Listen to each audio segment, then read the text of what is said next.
What is up, everyone? Welcome back to another video today, and in this video we are doing the 18th installment of Random Model Airports. Today we are going to be doing the Southwest Florida International Airport in Fort Myers, Florida.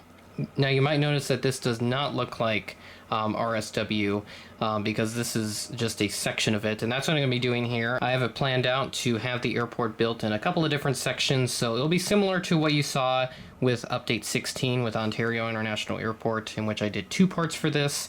This update's going to have 3 parts because it has 3 separate concourses.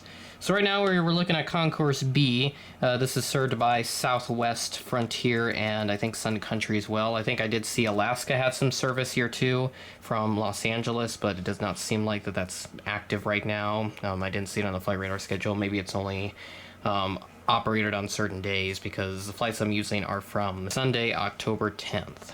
So just kind of wanted to get that out there right now. So going to be another long update, so make sure to sit back, relax, and enjoy the video. Starting off at Gate Bravo 2, we have the Southwest 737-800 in the Heart livery. This aircraft arrived in from Baltimore at 10:55 a.m. ahead of a scheduled 11:25 a.m. arrival.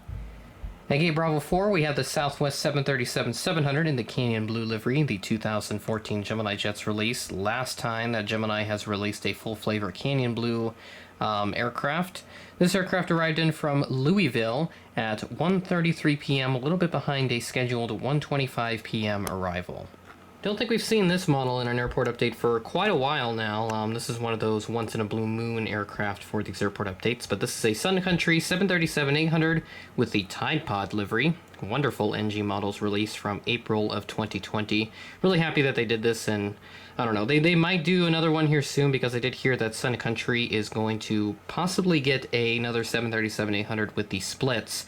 I think 842 Sierra Yankee is a registration of that, and I think it will have splits. So perhaps if they do get enough requests, if NG gets enough requests, they will do that. So that'll be pretty cool to have, and I might get that as well.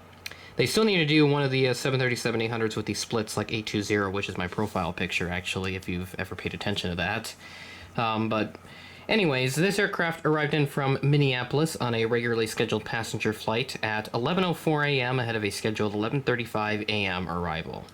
To round out the operations here at the Bravo Concourse, we have this Frontier Airbus A320neo at Bravo 7.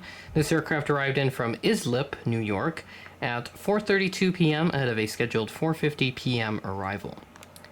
And as all the operations we have here at the Bravo Concourse, at least for this update, yes, I do see this jet bridge has tipped over. I don't put any sort of double-sided adhesive on these because this is just a temporary setup, so not really necessary to go all out and make it super detailed if this is just going to be temporary. But yeah, so move on over to Concourse C with our epic transition.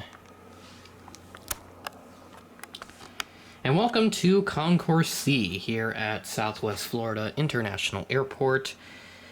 Got plenty of Deltas here, plenty of Uniteds, and even a WestJet, which I've never really used in an airport update apart from that one Skippytown update from a few months ago. Unfortunately, that airport has been discontinued. Next week, it will be officially replaced by the Oklahoma City Will Rogers World Airport. So I'll have that airport finished and ready to go for that first update at the end of this month. So we'll go and get started at Gate 1, which is the WestJet. And here's the WestJet 737-700 that I was talking about here at Charlie 1. This aircraft arrived in from Toronto Pearson at 12:35 p.m. ahead of a scheduled 1 o'clock arrival.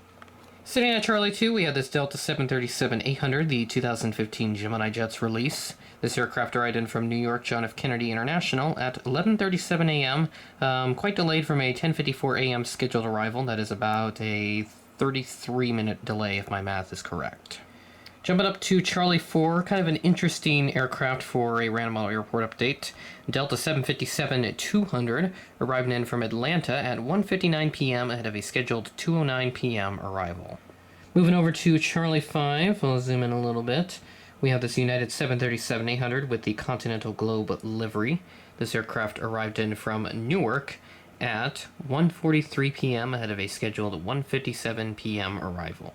To round out the Deltas in this update, at Charlie 6, we have this Delta 737-900ER. This aircraft arrived in from Atlanta as well on a mid-morning flight, arrived in at 9:56 a.m. ahead of a scheduled 10:16 a.m. arrival.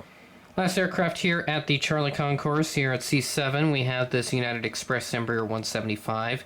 The exact aircraft that was used on this flight was one with the Continental Globe, but since I don't have it, I'll have to use my Evo Blue example. This aircraft arrived in from Houston George Bush Intercontinental at 12:50 p.m. ahead of a scheduled 1:20 p.m. arrival. That is all the aircraft we have here at the Concourse C. We're going to jump on over to the Delta Concourse. Not the airline, but Concourse D. You know what I mean.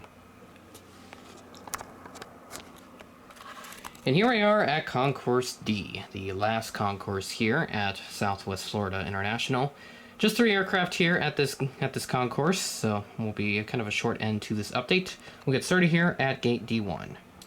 At Gate D1, we have this American Airbus A321 that arrived in from Charlotte at 4:40 p.m. ahead of a scheduled 4:45 p.m. arrival. Next to him, at Gate D3, we had this American Airbus A319 that arrived in from Washington Reagan National at 1:11 p.m. ahead of a scheduled 1:32 p.m. arrival. Finally, to round out the update, we have this JetBlue Airbus A320 at Gate D8 that arrived in from Newark at 2:10 p.m., a little bit behind a scheduled 2 o'clock arrival. And that is it for this update. Thank you to Orlando Aviation for making this suggestion about 7 months ago, so it's been a little while since I've gotten around to that suggestion, so my apologies. I've gotten a lot of suggestions. Still digging through some older videos and still doing some other airports that I'd like to pick out myself, just kind of going through a mix of that, I think. But if you do have any new suggestions for upcoming random model airports that you think I should do, please leave them in the comments, and I will definitely add you to the list. Pretty fun to do, once again, just about the same as Ontario. A little bit smaller here and split up into a couple more parts.